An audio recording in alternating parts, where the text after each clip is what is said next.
अगले सीन में हम देखते हैं उसकी कोलीग बार में डांस कर रही थी। कुछ लड़के उसे बदतमीजी से देख रहे थे और बदतमीजी करने वाले होते हैं। तभी वहाँ पर जियांग आती हैं और लड़कों को मारकर उनका भर्ता बना देती हैं। वो ऐसी फाइटिंग करती हैं कि बिना शादी के उन लड़कों के बैंड बजा देती हैं। इसकी कोलीग टल्ली होती हैं। वो कहती हैं आखिर तो मुझे बचाने के लिए आ ही गई। तो जियांग उसे ले जाने लगती हैं। तभी वहाँ पर और गुंडे आ जाते हैं और कहते हैं यही लड़की है ना। और इसकी फोटो देखते हैं कि इसको ठिकाने लगाना है। चलो इन दोनों लड़कियों के कपड़े फाड़ देते हैं, फिर देखना हम एंजॉय करेंगे। और हमें पता चलता है उन गुंडों को किसी और ने नहीं, यांग ने ही भेजा होता है और वो चुपके से उनकी वीडियो रिकॉर्ड कर रही होती हैं ताकि वो उसे इंटरनेट पे डालकर उसे बदनाम कर सके। जियांग सोचती है मेरी फ्रेंड अभी नशे में है, मुझे पहले इसे होश में लाना होगा। फिर वो उन बदमाशों से बोलती है हम तो तुम्हारी बात मान लेंगे पर मेरी फ्रेंड तो नशे में है, अगर इसको कुछ हो गया तो इसकी कौन जिम्मेदारी लेगा। एक गुंडा दूसरे से पूछता है तुमने इसको इतना ज्यादा क्यों नशा कराया। तो जियांग कहती है अब तो सिर्फ एक ही रास्ता है, तुम्हें इसको एंटीडोट देना पड़ेगा, तभी से होश आएगा, तब हम दोनों तुम सबके साथ प्ले करेंगे। दूसरा गुंडा बोलता है ये बात भी सही बोल रही है और फिर वो ड्रिंक से कुछ बनाने लग जाती हैं। तो दूसरा गुंडा कहता है भला ड्रिंक से कोई एंटीडोट कैसे बन सकता है। तो मैन गुंडा सोचता है मैंने एक मिस्टीरियस बॉस को ड्रिंक से एंटीडोट बनाते देखा था, कहीं ये वही लड़की तो नहीं। जियांग बॉस से ड्रिंक मिला रही थी और फिर अपने फ्रेंड को पिला देती है जिससे वो होश में आ जाती है और कहती है मैं कौन हूँ, मैं यहाँ कैसे आई और हम सब यहाँ पर क्या कर रहे हैं। गुंडे तो हैरान हो जाते हैं, ये लड़की तो मेडिकल डॉक्टर है, इसने तो शराब का ही एंटीडोट बना दिया। इतने में वहाँ पर चिल्लाते हुए यांग आ जाती है और उस टकले गुंडे को बोलती है मैंने तुम्हें यहाँ पर क्या करने के लिए भेजा था, तुम यहाँ पे इसका थोपड़ा देख रहे हो। यांग कहती है अच्छा तो इन सब के पीछे तुम्हारा हाथ है। वो कहती है आज रात मैं तुम्हारे इज्जत की धज्जियां उड़ा दूंगी और उन गुंडों को ऑर्डर देती है। सारे गुंडे यांग के पास आने लगते हैं, वो अपनी फ्रेंड को प्रोटेक्ट करने लगती है। तभी वहाँ पर मिस्टर है आ जाते हैं। जो मेन गुंडा होता है वो डर के मारे अपना थोपड़ा छुपाने लगता है और सारे गुंडे पीछे हटने लगते हैं। मिस्टर हैन जाकर जियांग का हाथ पकड़ लेते हैं और वो जो मेन गुंडा होता है वो सॉरी करने लग जाता है और सोचता है अच्छा हुआ मैंने कुछ नहीं किया वरना आज तो मेरी बंदौड़ी निकल जाती। लीड डाउन होकर उसे सॉरी करने लग जाते हैं और कहते हैं कि हमको यांग ने भेजा था। मिस्टर हैन अपने बॉडीगार्ड्स को ऑर्डर देते हैं और चला जाता है, सबकी बैंड बजाने की ऑर्डर देता है और वो चला जाता है। असिस्टेंट और बॉडीगार्ड मिलकर उन गुंडों को धो देते हैं। जियांग कॉल करके कहती हैं असिस्टेंट को कि प्लीज मेरी फ्रेंड को हॉस्पिटल तक पहुंचा देना। और वो जैसे ही फोन कट करती हैं तो वो उससे पूछती हैं कि अंकल आपको कैसे पता चला कि मैं यहाँ पर हूँ। वो कहता है कि तुम्हारी लाइव वीडियो ब्रॉडकास्ट हो रही थी तो मुझे कैसे नहीं पता चलता। वो कहती हैं वो मेरी क्लोज फ्रेंड है, उसको बचाने के लिए तो मुझे जाना ही था ना और उस यांग ने मेरी वजह से उसको टारगेट किया था। वो कहता है आगे से तुम जिंगमिंग फैमिली के मैटर में नहीं घुसोगी, मैंने बोला था ना मैं तुम्हारे लिए ये सब कुछ हैंडल कर लूंगा। वो कहती है मैं नहीं चाहती आप इन सब के बीच में आए, मैं अपना बदला खुद ही लेना चाहती हूँ और मैं इसके लायक हो चुकी हूँ। बट वो उसकी बात नहीं सुनता और कार ड्राइव करके ले जाता है। यांग का डैड उसे जेल से छुटवाता है और उसको एक रैप्टा मारता है। तो वो कहती है मैं गुस्से में थी क्योंकि मुझे उस जियांग से रिवेंज लेना था। तो डैड कहते हैं तुम्हारी वजह से पता है मुझे कितना ज्यादा लॉस हुआ है। जियांग की फ्रेंड उसे थैंक यू करती हैं तो वो कहती हैं तुम्हें उन लोगों ने मेरी वजह से ही परेशान किया था, इनफैक्ट मुझसे माफी मांगनी चाहिए। वो कहती हैं अच्छा हुआ वो यांग कामयाब नहीं हो पाई। इतने में वहाँ पर जियांग का सीनियर आ जाता है और वो अब एक डॉक्टर बन गया था। उसकी कोलीग उसे पहचान लेती है कि ये तो हमारे स्कूल का लेजेंडरी हंक है, मुझे जरा पेंच करना, कहीं मैं ड्रीम तो नहीं देख रही। तो जियांग कहती है अरे बाबा ये सच है। तो कोलीग कहती है सीनियर मैंने तुम्हें बहुत ज्यादा एडमायर किया है, तुम मेरे स्कूल टाइम से ही रोल मॉडल थे। तो सीनियर कहता है क्या जियांग तुम भी। वो कहती हैं तुम तो पूरे मेडिकल स्कूल के ही रोल मॉडल थे। इतने में वहाँ पर चीफ आकर बताते हैं सीनियर डॉक्टर का अभी ही इस हॉस्पिटल में ट्रांसफर हुआ है। अगले सीन में वो दोनों देखती हैं तो हैरान हो जाती हैं कि आजकल कुछ ज्यादा ही लोग पॉइजन हो रहे हैं। और वहाँ पर एक आदमी उसके सामने गिर जाता है तो जिया उसे चेक करती हैं, उसे इमरजेंसी रूम में ले जाया जाता है और फिर घर आके सीधा बेड पे लेट के चढ़ जाती हैं। और वो सोचती हैं कि कितना ज्यादा केस थे, मैं थक गई। और उसने सैंडल भी पहन रखे थे तो वो उसके सैंडल निकालने लगता है और उसको अच्छे से लिटाकर उसे ब्लैंकेट से कवर कर देता है। और उसे अभी भी जियांग की बातें याद आ रही थी कि वो उसको लाइक करती है और उसने बोला था कि वो उसकी वाइफ क्यों नहीं बन सकती। वो कहता है अगर मुझे तुम्हारे लिए फीलिंग्स भी आती हैं तब भी मैं कुछ नहीं कर सकता, मैं तुमसे कितना बड़ा हूँ, तुम एक छोटी सी बच्ची हो। और तुम्हें तो कितने ही गुड लुकिंग लड़के मिल सकते हैं। और वो उसे सहलाने लगता है, बट फिर वो उठ के वहाँ से चला जाता है और गेट बंद कर देता है। लेकिन हमारे जियांग तो सोने का नाटक कर रही होती है और उसे जाते ही आइज खोलती है और सोचती है इसका मतलब अंकल भी मुझे पसंद करते हैं। इधर जिंगमिंग न्यूज देख रहा था कि जियांग फार्मास्यूटिकल में जो एंटी कैंसर मेडिसिन बनाई थी उससे इन्फेक्शन फैल रहा है, जिसकी वजह से पूरे शहर में वायरस फैल गया है और यह पॉइजन सीधा नर्वस सिस्टम पे अटैक करता है। यांग आके कहती हैं बाहर बहुत सारे रिपोर्टर्स खड़े हैं, अब हमें क्या करना चाहिए। तो डैड कहते हैं जरूर इस न्यूज को फैलाने में इसके पीछे किसी का हाथ है, हमें जल्दी से ये शहर छोड़कर भाग जाना चाहिए। तो स्टेप मॉम कहती है हम क्यों भागे, ये कंपनी तो पहले जियांग के मॉम के डैड की थी ना, यानी शेनचेन के ग्रैंडपा की। तो सकू कहता है कि ये मेडिसिन तो उसके ग्रैंडपा ने बनाई थी। डैड कहता है ये तो बहुत ही मस्त आइडिया है और फिर वो रिपोर्टर्स को बुलाकर कहता है कि ये जिस मेडिसिन की वजह से वायरस फैल रहा है वो मेरे ससुर जी ने बनाई थी। तो जियांग कहती है ये कितना घटिया आदमी है, मेरे ग्रैंडफादर का झूठा नाम लगा रहा है। रिपोर्टर्स कहते हैं अगर ये मेडिसिन सच में तुम्हारे फादर इन लॉ ने बनाई थी तो इसका वायरस अभी फैलना क्यों शुरू हुआ है, पहले तो कुछ भी नहीं हुआ था। तो वो एक्सक्यूजेस देने लगता है। तो जियांग कहती है कि ऐसे इंसान की बात पर कौन यकीन करेगा जिसने अपनी ही वाइफ और बेटी को मारने की कोशिश की हो और पूरी फैमिली पर कब्जा कर लिया हो। तो वो पूछता है कौन हो तुम, तो सब हैरान हो जाते हैं। तो जियांग कहती है मैं तुम्हारी बायोलॉजिकल डॉटर हूँ जिसको तुमने बचपन में ही मारने की कोशिश की थी। तुम्हें क्या लगा मैं इस दुनिया में नहीं हूँ, पर मैं तुम्हारे सामने खड़ी हूँ। क्या हुआ तुम्हारी फटके चार हो गई क्या। तो सारे रिपोर्टर्स आपस में बात करने लग जाते हैं। ओह अच्छा, तो ये इतना क्रूल है, इसने अपनी ही वाइफ और बेटी को मारने की कोशिश की, वो भी सिर्फ एक प्रॉपर्टी के लिए। और सभी उसका वीडियो बनाने लग जाते हैं। तो वो कहता है ये सब झूठ बोल रही है, पता नहीं कौन है ये अनाथ। अभी वहाँ पर मिस्टर हैन आकर कहता है किसने कहा ये अनाथ है। मिस्टर हैन जियांग को सपोर्ट करता है। इनफैक्ट मिस्टर हैन ने तो उसे पहले ही प्रूफ की फाइल दिखा दी थी। तो वो कहती है इसका मतलब इतने सालों तक आप उसके खिलाफ प्रूफ ढूंढ रहे थे। वो कहता है मैं तुम्हें बताना नहीं चाहता था, तुम ऐसे ही चिंता करोगी। तो वो सोचती है मैं ऐसे ही मिस्टर हैन को ब्लेम कर रही थी। वो कहता है जंगमिन कल प्रेस कॉन्फ्रेंस रखेगा तो हमें उसका वहाँ पर भांडा फोड़ना है। और सीन प्रेजेंट में शिफ्ट होता है। इधर असिस्टेंट लू को पकड़ के लाता है। लू सबके सामने सच बक देता है कि 10 साल पहले जंगमिन ने उसको 10 मिलियन दिए थे उसके वाइफ और उसकी बेटी को ऊपर पहुंचाने के लिए। मिस्टर हैन बोलता है अब तुम्हारा क्या कहना है। तो वो बोलता है ये सब मुझे फंसा रहे हैं,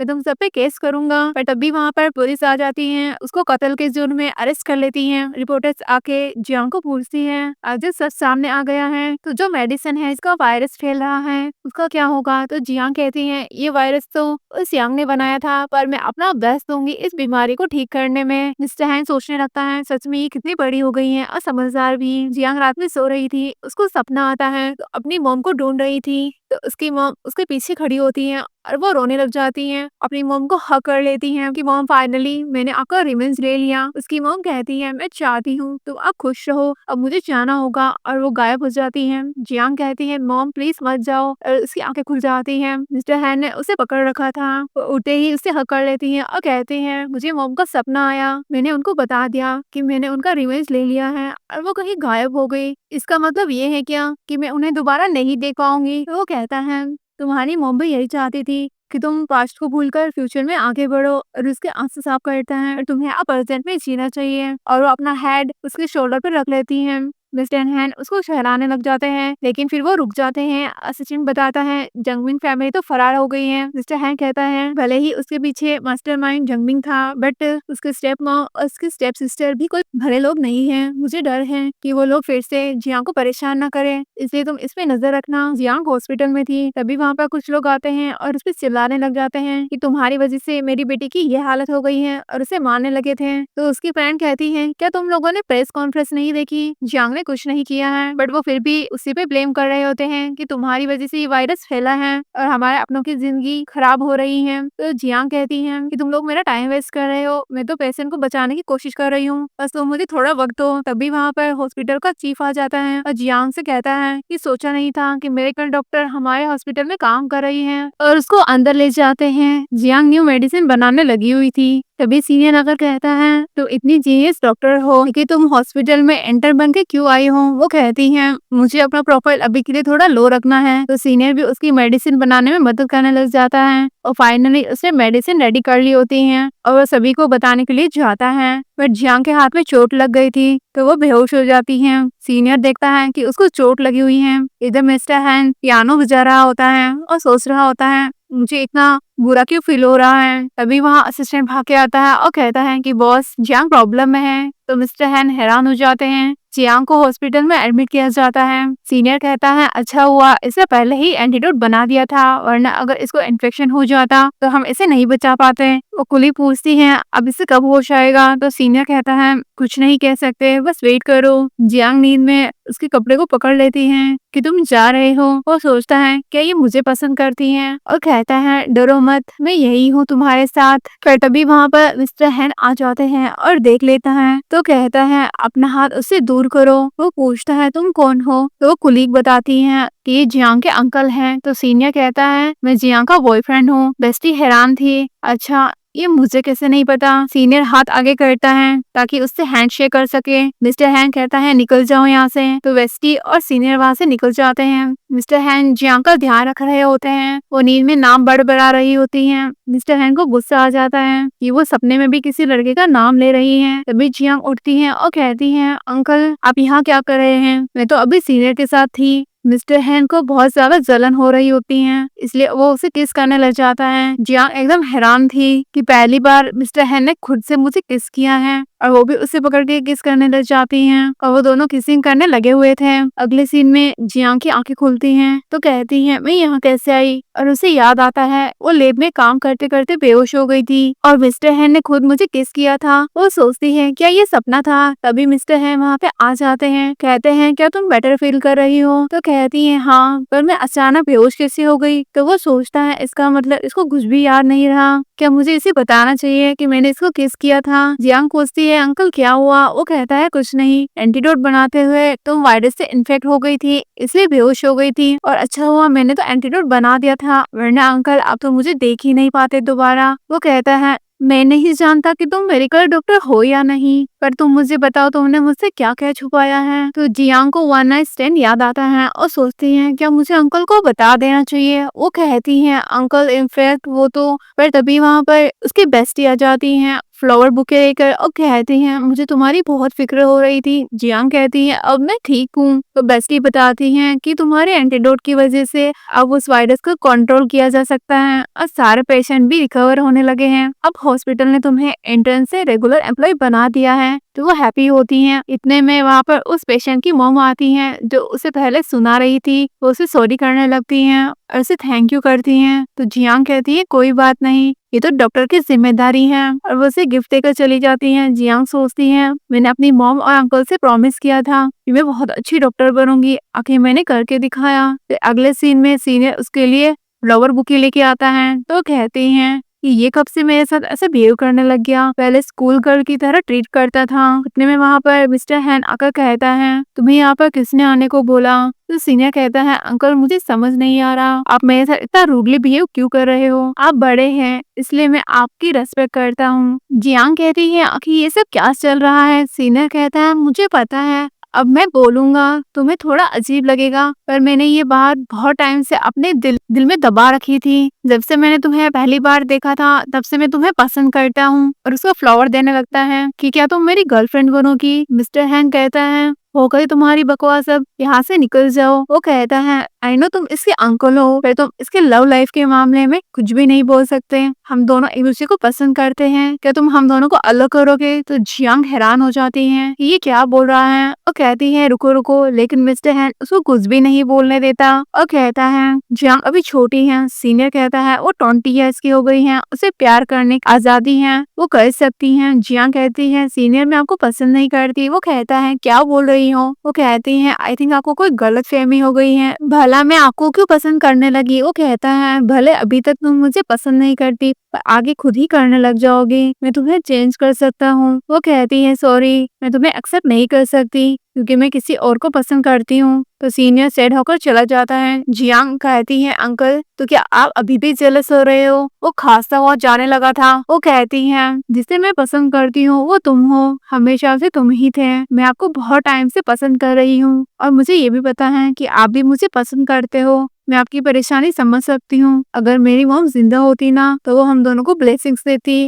और उसकी आंखों में आंसू थे और वो उसे पकड़कर हग कर लेता है और दोनों एक दूसरे को सहलाते हैं। फिर अगले सीन में वो उसे घर पे लेके जाता है तो मैड और वो बटलर उसका वेलकम करती हैं। बटलर कहती है, हमने आप दोनों का रूम अरेंज कर दिया है। जियांग कहती है, तुमने बोला था इनको ऐसा बोलने के लिए। वो कहता है, हाँ ये बेटर सूट कर रहा है ना। तो जियांग शर्माते हुए वहाँ से हंसते हुए भाग जाती है और बाकी सब लोग भी हंस रहे थे। अगले सीन में वो गन शूट की प्रैक्टिस कर रहा था। तभी वहाँ पर असिस्टेंट आकर बताता है कि शायद वो लड़की मिस्टीरियस ऑर्गेनाइजेशन की लीडर है और वो शायद अभी इसी कंट्री में है। मिस्टर हैन सोचता है ये जियांग जैसे क्यों लग रही है और उसे शक होने लग जाता है और कहता है, मुझे पता है वो कौन है। तो असिस्टेंट कहता है, आपका मतलब मिस जियांग? तो वो सोचता है मुझे कैसे भी करके उससे हाँ करवानी होगी।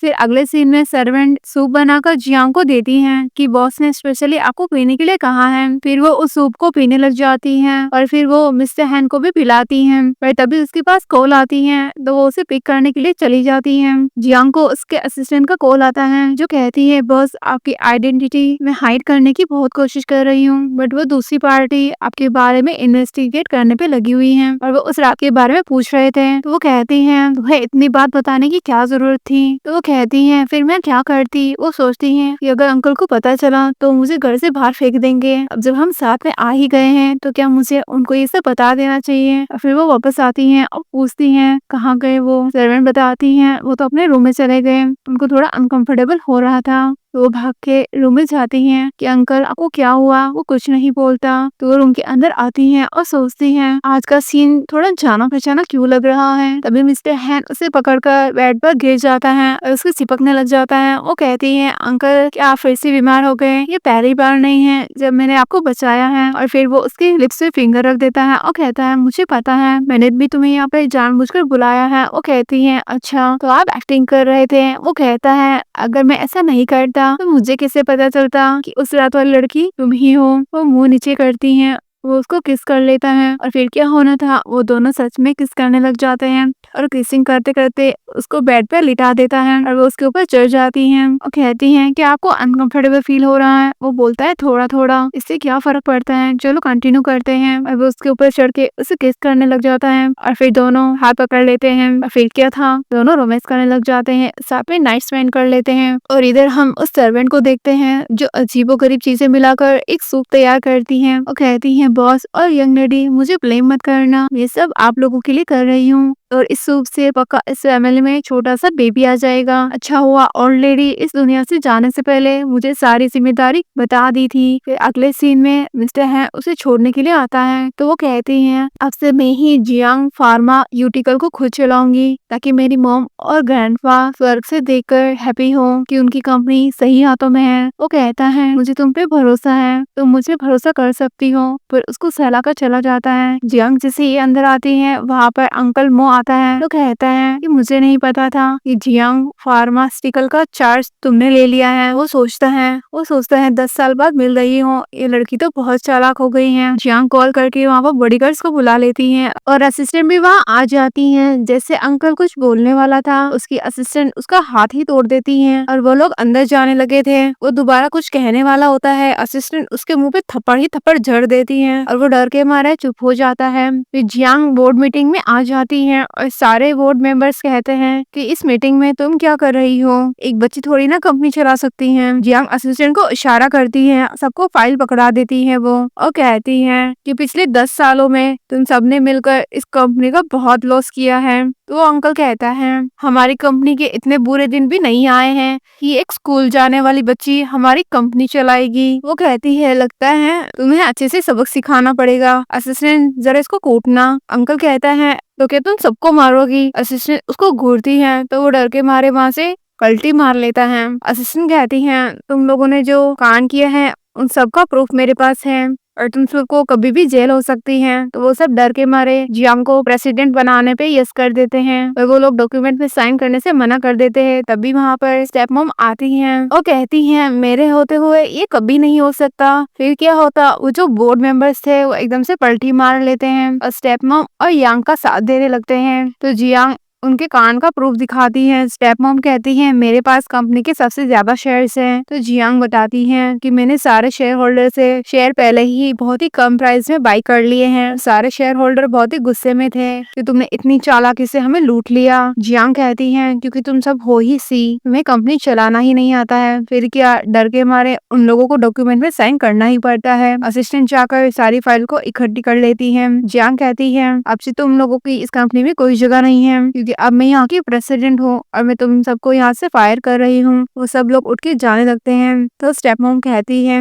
चाहे कुछ भी हो जाए मैं ये कंपनी अपने हाथ से नहीं जाने देने वाली। अगले सीन में हम देखते हैं मिस्टर हैन कार के पास खड़े होकर जियांग का वेट कर रहे होते हैं। फिर जियांग आती है और कहती है अंकल मैंने सब कुछ ठीक कर दिया। तो वो कहता है हाँ। वो कहता है लगता है अब तुम्हें मेरी जरूरत नहीं है। वो कहती हैं ये किसने कहा, मुझे आपकी एक हेल्प चाहिए। तो वो बोलता है कैसी मदद। तो उसके क्लोज होकर कहती है मुझे किस करो। तो उसको पकड़ के फोरहेड पे किस करता है। फिर वो दोनों स्माइल करते हैं। फिर अगले सीन में वो उसे कार में लेके आता है और वो जैसे ही कार से उतरती है तो वो उसे कैरी कर लेता है। वो कहती है अंकल आप क्या कर रहे हो। वो कहता है तुम थक गई होगी ना और तुम्हारे पैरों में चोट भी लगी हुई है। तो वो हंसती है और उसे गोद में उठाकर घर में ले आता है और कहती है मुझे समझ नहीं आता आप मेरे साथ इतने अच्छे से बिहेव क्यों कर रहे हो। वो कहता है अच्छा पहले कौन सा बुरा करता था। तो वो कहती है आपने मुझे रूम में तो बंद कर दिया था। वो कहता है अच्छा मैंने तो तुम्हारी भलाई के लिए किया था। वो कहती है सॉरी बोलो। तो उसे सॉरी करता है और फिर वो उसे सोफे पे लेटा देता है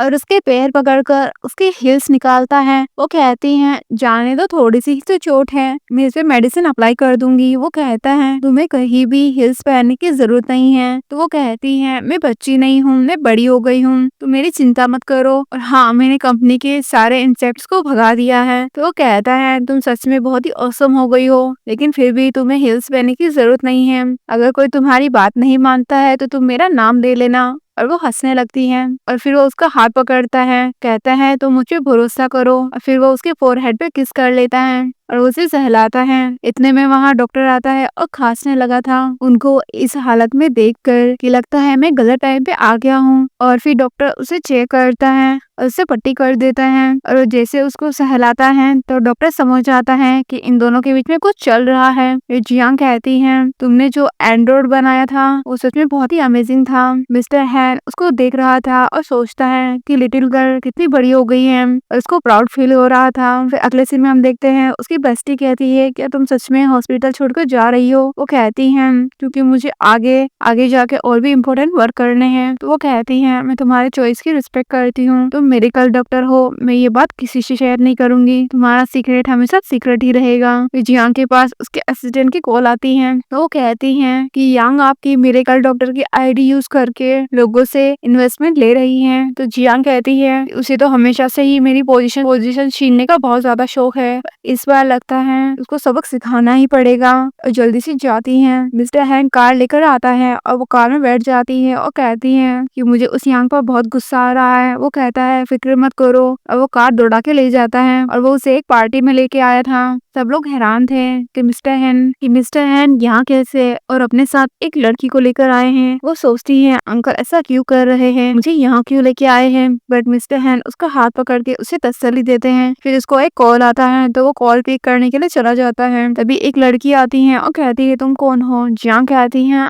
अगर तुम मुझे नहीं जानती तो मैं क्यों बताऊं। तो वो लड़की उसे कहती है मेरा नाम जीजी है और मेरे डैड मिस्टर हैन के साथ बिजनेस करते हैं, हमारी फैमिली एक दूसरे को बहुत अच्छे से जानती है। तो जीजी कहती है तो मुझे बताओ ना मिस्टर हैन को क्या पसंद है, मैं उन्हें हैप्पी करना चाहती हूँ। तो जियांग कहती है मुझे नहीं पता। वो कहती है कि मुझे मिस्टर हैन बहुत टाइम से पसंद है, क्या तुम नहीं चाहती हो मैं तुम्हारी आंटी बनूं। तो जियांग धीरे से उसके कान में कहती है कि मेरे अंकल को तो लड़कियों में इंटरेस्ट ही नहीं है, उसे सिर्फ लड़के पसंद है। तो जीजी हैरान और कहती है ये क्या तुम बकवास कर रही हो, तुम तो मिस्टर हैन को डिफेम कर रही हो, तुम्हें क्या लगता है तुम सी फैमिली की ग्रेटेड प्रिंसेस हो तो तुम कुछ भी बकोगी। इतने में वहाँ स्टेप मॉम आ जाती है और कहती है ये लड़की तो मिस्टर हैन की लवर है। तो जीजी तो जीजी उस पे चिल्लाती हैं। पर तभी वहाँ पर मिस्टर हैन आते हैं और कहते हैं कि जियांग सिर्फ मेरी लवर नहीं है बल्कि वो मेरी गर्लफ्रेंड भी है, और सबके सामने अनाउंस कर देता है कि आगे जाके फ्यूचर में ये मेरी वाइफ भी बनने वाली है। फिर क्या होता है, सब लोगों की बोलती बंद हो जाती है। जीजी कहती है ये तो बहुत यंग है, तुम लोग कपल कैसे हो सकते हो। तो जियांग कहती है तुम्हें हमारे रिलेशन से इतनी क्यों फिक्र हो रही है, तुम अपनी राय अपने पास रखो, मेरे बॉयफ्रेंड के बारे में कुछ भी फैंटेसाइज करना बंद करो। मिस्टर हैन सोचता है ये जेलस हो रही है, कितनी क्यूट लग रही है,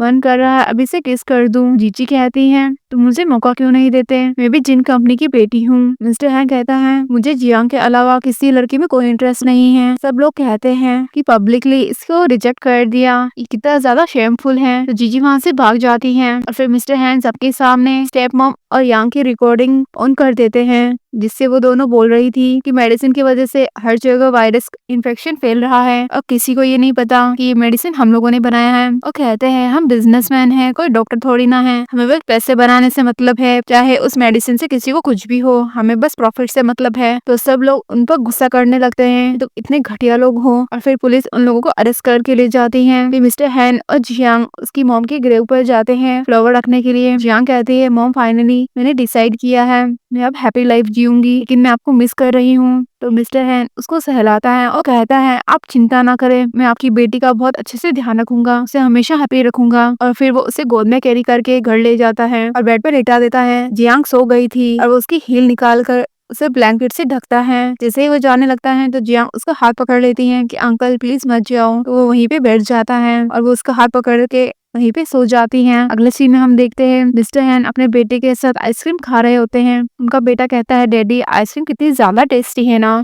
मिस्टर हैन कहता है तुम्हारे आने से पहले मुझे भी नहीं पता था कि आइसक्रीम इतनी टेस्टी होती है। वो कहता है डैडी अब हम रोज आइसक्रीम खाएंगे ना, बट हमें जल्दी खानी होगी वरना मम्मी को पता चला ना तो हमारी कुटाई करेगी। और फिर वो दोनों बाप बेटे एक दूसरे को हैंडशेक करते हैं। तभी जियांग पीछे से आ जाती है और उन दोनों को ऐसा करते हुए देख लेती है और कहती है ये सब क्या चल रहा है। वो कहता है डैड अब तो हम मरे। तो वो कहता है मैं 3 काउंट करूंगा और हम भाग जाएंगे। वो 3 काउंट करते ही दोनों भाग लेते हैं। वो कहती है तुम लोगों की हिम्मत कैसे हुई आइसक्रीम खाने की, और उसके पीछे भागती और उनके पीछे भागती है। तो मिस्टर हैन अपने बेटे को गोद में उठाकर भागने लगते हैं ताकि वो दोनों पकड़े ना जाए। और जियांग कहती है आज मैं तुम दोनों को नहीं छोड़ने वाली, और दोनों को जुकाम हो जाता है आइसक्रीम खा के। फिर अगले सीन में बस का सीन देखते हैं जब उसकी मॉम ने उसको अपने स्टूडेंट से मिलवाया था। तो जियांग ने कहा था मॉम मैं बड़ी होकर आपके स्टूडेंट से ही शादी करूंगी। उसकी मॉम कहती है अच्छा बहुत अच्छी बात है, और वो बहुत खुश होती हैं। और इसी के साथ हमारे स्टोरी की यहाँ पर हैप्पी एंडिंग होती है। अगर आपको हमारा ड्रामा पसंद आया हो तो हमारे वीडियो को लाइक शेयर और कमेंट करना बिल्कुल भी ना भूलें।